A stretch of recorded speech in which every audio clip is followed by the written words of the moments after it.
kan.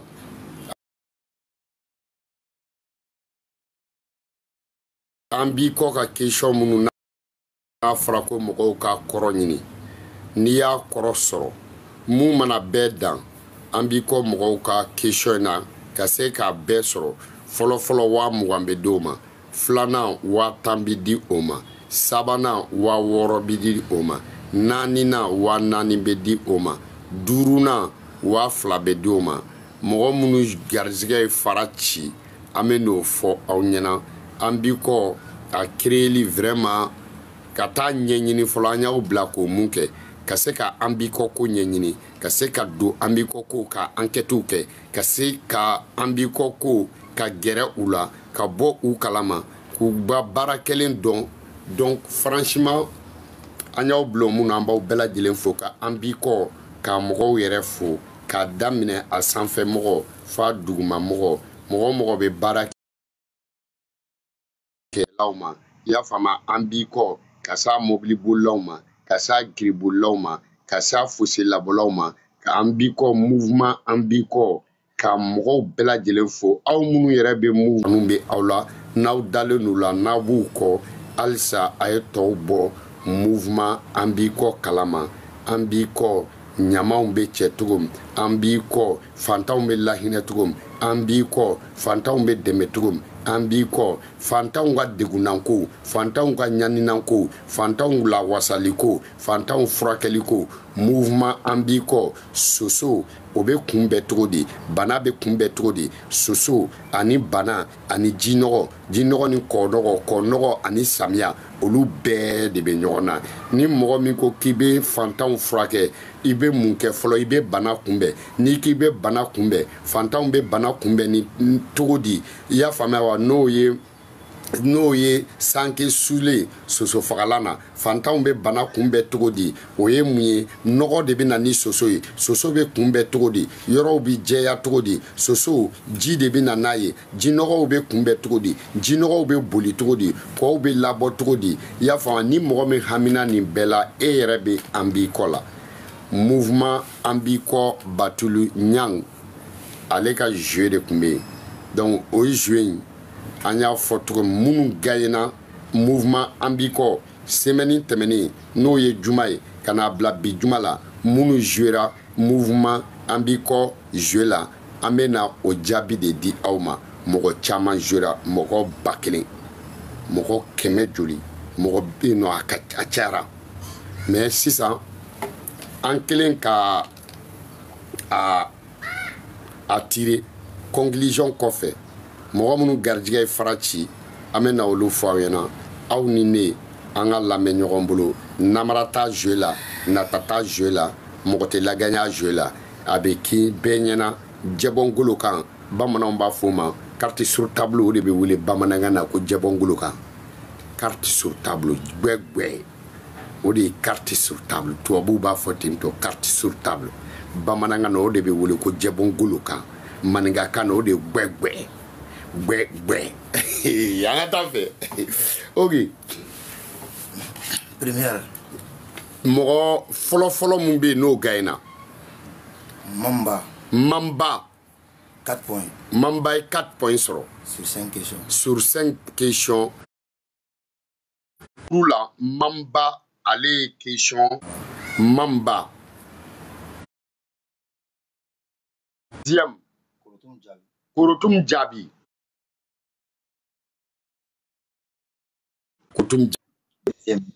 Non, troisième. Troisième. Ouais, Magan Sidibé. 3 points. 3 points. Walindao. Quatrième. 3 points. 3 points. Donc maintenant, cinquième. Issouf. Vous venez 3 points. Issouf, vous venez 3 points. Donc, mɔgɔ fɔlɔfɔlɔ minnu n'o gagnera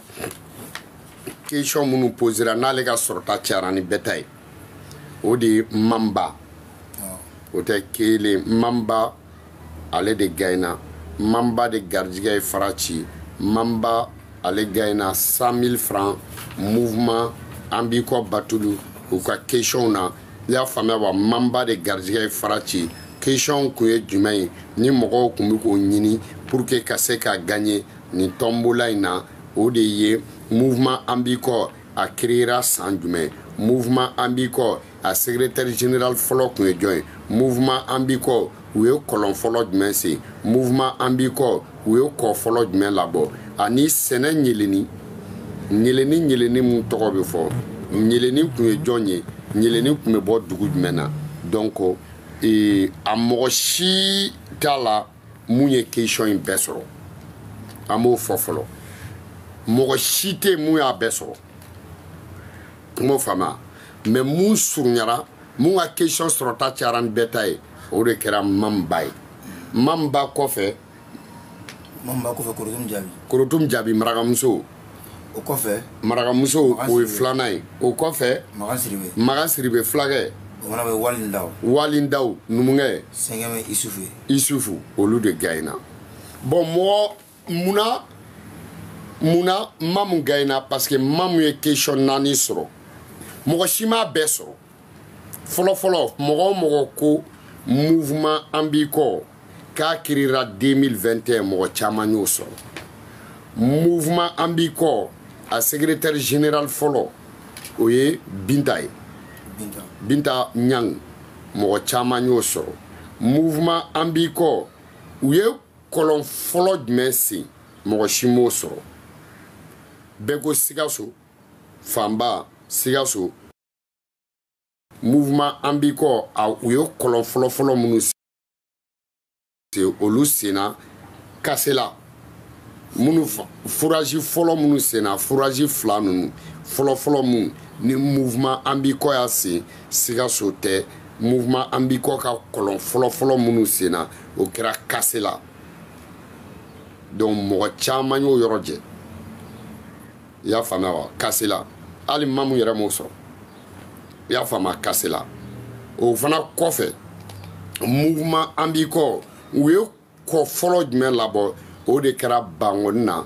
Janginɛbugu pont Bangoni Janginɛbugu u y'o kɔ de fɔlɔ labɔ mɔgɔ caman fana y'o sɔrɔ mais olu ma question tɔw sɔrɔ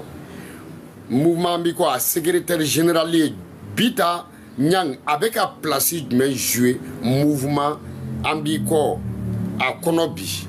c'est-à-dire secrétaire général fɔlɔ kun ye jɔn ye Bita Nyang de don place jumɛn bɛ Bita Nyang la bi na mouvement an b'i kɔ i y'a faamu Batulu Bita ka baara ye jumɛn ye Bita place ye jumɛn ye a kɔnɔ bi Binta b'a place fɔlɔ in de a place fɔlɔ in Binta bɛ yen de mouvement an b'i kɔ Batulu a secrétaire général o de Binta Nyang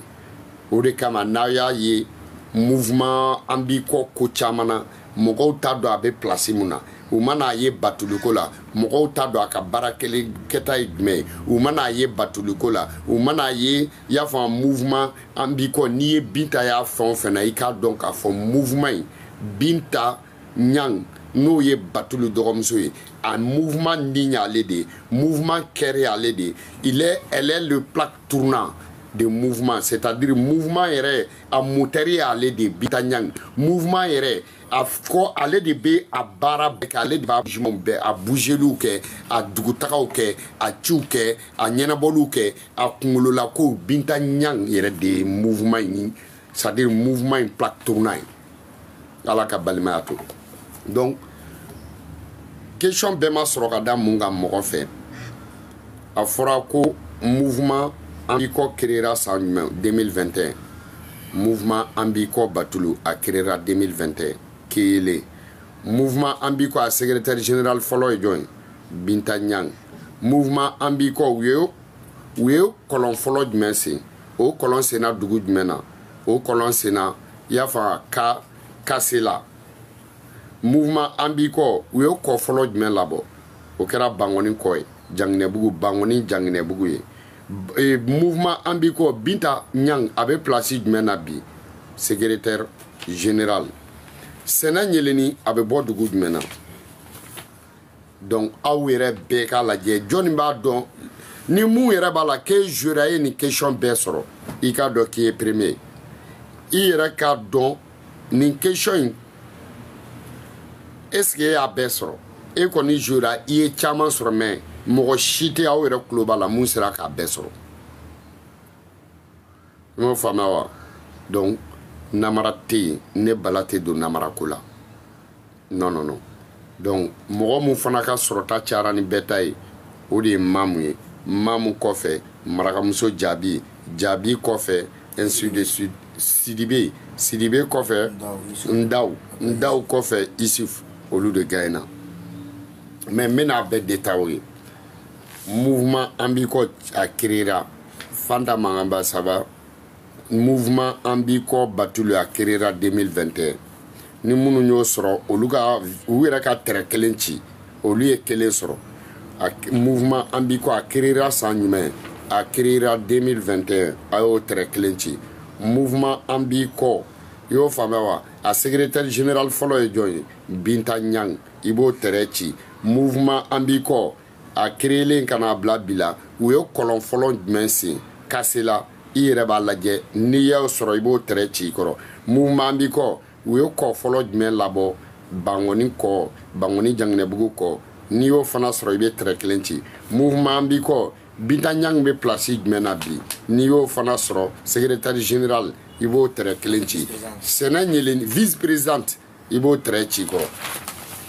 Sɛnɛ Ɲeleni a tun bɛ bɔ dugu jumɛn na dɔw ko Segu dɔw ko Ɲeleni minnu ko Ɲeleni ye muso ye an y'olu dɔw ta minnu ko Ɲeleni bɛ bɔ Segu an y'o dɔw ta mais alhamdulillah a ɲɛna an bɛ super bitɔn mɔgɔw fo Ɲeleni ko histoire tiɲɛ tɛ muso si mana Mali dugu dɔ la mun tɔgɔ Ɲeleni c'était une question piégée de don parce que Sɛnɛ Ɲeleni a bɛ i ko tubabuw fɛ yen Ɲeleni histoire bɛ i n'a fɔ c'est-à-dire i n'a fɔ Noël Papa Noël tubabuw fɛ Papa Noël ka naliko Ɲeleni histoire fana bɛ ten de anw fɛ i fa i denmisɛnninma i fa bɛ Papa Noël ka cadeau fiyɛ a b'a fɔ Noël bɛ na i bɛ kɔrɔbaya tɛ Noël ye e fana b'a k'i den na Ɲeleni ko histoire bɛ ten de Ɲeleni ko histoire a créera de pour que musow bɛ dusu ta ka baara kɛ a créera de pour que musow kana u jigi tigɛ u yɛrɛ la a créera de pour que musow k'a dɔn c'est-à-dire hali n'i bɛ sɛgɛn kɔnɔ se t'i fa ye mais e yɛrɛ bɛ se k'a kɛ musow k'a dɔn cɛbakɔrɔ bɛ baara o baara kɛ musow yɛrɛ bɛ se k'a kɛ musow i y'a faamuya wa cɛw kana jɔ muso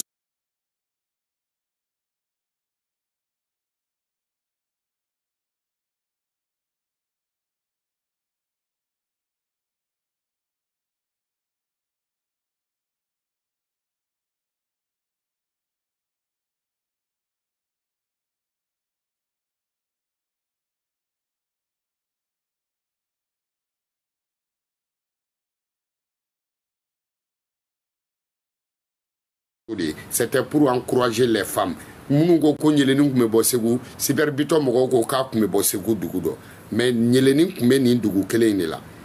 o ma fɔ Ɲeleni tun ye karisa de den ye non mun y'a ɲɛfɔ ye n'o ko Ɲeleni bɛ bɔ dugu min na e bɛ Ɲeleni bɔ o dugu la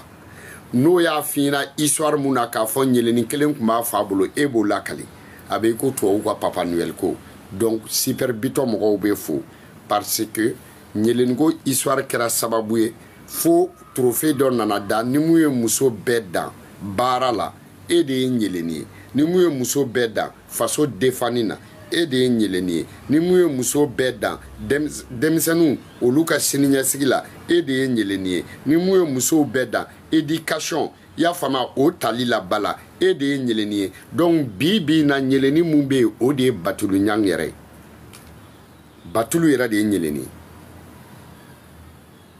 donc minnu taara Ɲeleni ɲini yɔrɔ wɛrɛ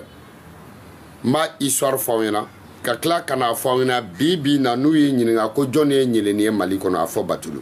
n'u k'i ma jɔn ye Ɲeleni ye bi na Ɲeleni foyi tɛ Mali kɔnɔ ka Batulu bɔ ni mun ma don la e ka ɲininkali kɛ kɔw la ni mun ma don la e ka ɲininkali kɛ fosew la ni mun ma don la e ka ɲininkali kɛ ɲamaw cɛliko la ni mun ma don la e ka ɲininkali kɛ banabaatɔw furakɛliko la ni mun ma don la e ka ɲininkali kɛ falaw fanuw ba yatimɛw ka ganfa o ye musokɔrɔba jumɛn birimisi jabali baji i bɛ taa k'i ka fini ko baji la k'i ka minɛn ko baji la i yɛrɛ b'i ko i mago bɛ ji mun na i b'o ta ka bɔ baji la i bɛ taa n'o y'i ka so o b'a sɔrɔla baji a bɛ yen a b'i ka woyo o de ye Batulu ye fɛn mun bɛ boli la fɛn o fɛn n'a bɛ boli la n'a y'i jɔ a ti sa baji de bɛ boli la n'ale y'i jɔ o de y'a salen Batulu de ye bi na baji ye donc aw minnu ye an b'i kɔ jouer kɛ nin de y'a kɔrɔ ye donc mɔgɔ mun ye caman sɔrɔ mɔgɔ si m'a bɛɛ sɔrɔ parce que an b'i kɔ ye kɔlɔn fɔlɔ mun sen mɔgɔ mɔgɔ taara ko Sikaso olu bɛɛ y'a jɛ mɔgɔ si tɛ mun sera ka kasela sɔrɔ mun ye kasela sɔrɔ a danna kasela dɔrɔn de ma ko u ye i y'a faamu an b'i kɔ ye kɔlɔn fɔlɔ mun sen kasela ale ma jouer tɔw kɛ ale ma kuma kɔ la ale ma kuma premier vice président na ale ma kuma secrétaire fɔlɔ la ale danna kɔ dɔrɔn ma donc ale ka o dɔrɔn tɛ se ka taa bon caman fana ye dɔw sɔrɔ mais u ma kasela sɔrɔ quoi donc an b'i kɔ mɔgɔ si ma jouer bɛɛ sɔrɔ mais dɔw surunyara la mun surunyara la ka tɛmɛ tɔw kan an y'o kɛ premier o de ye ba ye Mamba donc Mamba ni tulo b'an kan na i gagné i ka téléphone numéro talen don Mamba o mana bɔ yen Korotum Jaabi ni tulo b'an kan na i gagné o mana bɔ yen Makan Siribe fulakɛ i gagné Walindaw i gagné o ni Isufu donc u bɛɛ gagné mais Mamba e gagné 20,000 Jaabi i gagné 10,000 Magan i gagné 60,000 Wali i gagné 4,000 Isufu i gagné 2,000 donc billet vendredi lundi non mardi don aw bɛ ɲɔgɔn sɔrɔ Uriya bɛ na aw bɛɛ wele mardi don aw bɛ ɲɔgɔn sɔrɔ an b'i kɔ a chaise la aw bɛ taa ka taa aw ka gagnew minɛ aw bɛ taa ka taa aw ka enveloppew minɛ donc o fana aw bɛ interviewé jouer na donc an b'i kɔ ka mɔgɔw fo k'u barikada aw ka to connecté aw ka dɔn jeu wɛrɛw bɛ yen an b'i kɔ u ko k'a diyar'u ye kojugu ko ka jeu wɛrɛw kɛ ko vraiment nin ka d'u ye kojugu jeux bɛna kɛ an b'i kɔfɛ ko mais ko ka essayer ka a mabɔ Bamakɔ la dɔɔni o kɔrɔ ye jumɛn ye ko ka jeux kɛ i y'a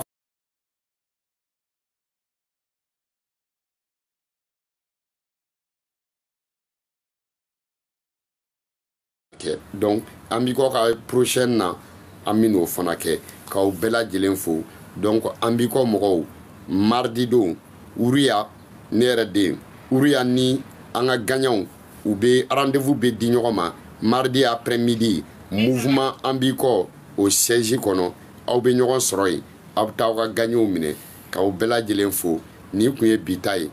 mouvement an b'i kɔ ka jeu la donc ni kɔrɔlen banna kura bɛ daminɛ mais su in na sini jeu kura dɔ bɛ yen sini an bɛ n'o jeu kɛ jeu in bɛ jumɛn kan entreprise jumɛn parti dɔ jeu bɛ na ko dɔ kan o ye a tɔgɔ voilà an bɛ na kuma jeu wɛrɛ mais sini o jeu bɛ na fɔ aw ɲɛna o bɛ na kɛ Yɛ Samake kan Yɛ Samake parti yɛrɛ tɔgɔ PCPA Yɛ Samake PCPA an bɛna jeu mun bɛna kɛ o bɛna kɛ Yɛ Samake PCPA kan mais sini ni o bɛ kɛ an bɛna o jeu fɔ sini donc aw bɛɛ bɛ taa an bɛna fɔ a gagnants bɛ kɛ mun ye mais o la mɔgɔ caman bɛna gagner parce que olu ka gagner bɛna taa fo 10 kɔ donc k'aw bɛɛ lajɛlen fo k'aw barikada voilà ni mɔgɔ minnu bɛ fɛ ka jouer n'a y'a kɛ an b'a numéro fɔ anw ɲɛna ni numéro kelen de don minnu bɛ fɛ ka jouer Yɛ Samake ta la mais comme o question bɛ bila sini de sini an bɛ numéro in bila aw bɛ jouer cogo min ta donc k'aw bɛɛ lajɛlen fo gagnants aw bɛɛ ka ɲɔgɔn sɔrɔ mardi don après midi Uriya aw n'aw bɛ ɲɔgɔn sɔrɔ an b'i kɔ siège la an b'i kɔ siège la aw bɛ taa ka taa aw ka gagnants minɛ premier ta ye 20,000 ye i y'a faamu n'o ye ba ye deuxième ta o ye 10,000 ye n'o ye marakamuso ye troisième ta Siribe n'o ye fulakɛ ye quatrième ta n y'a faamu Ndaw o ye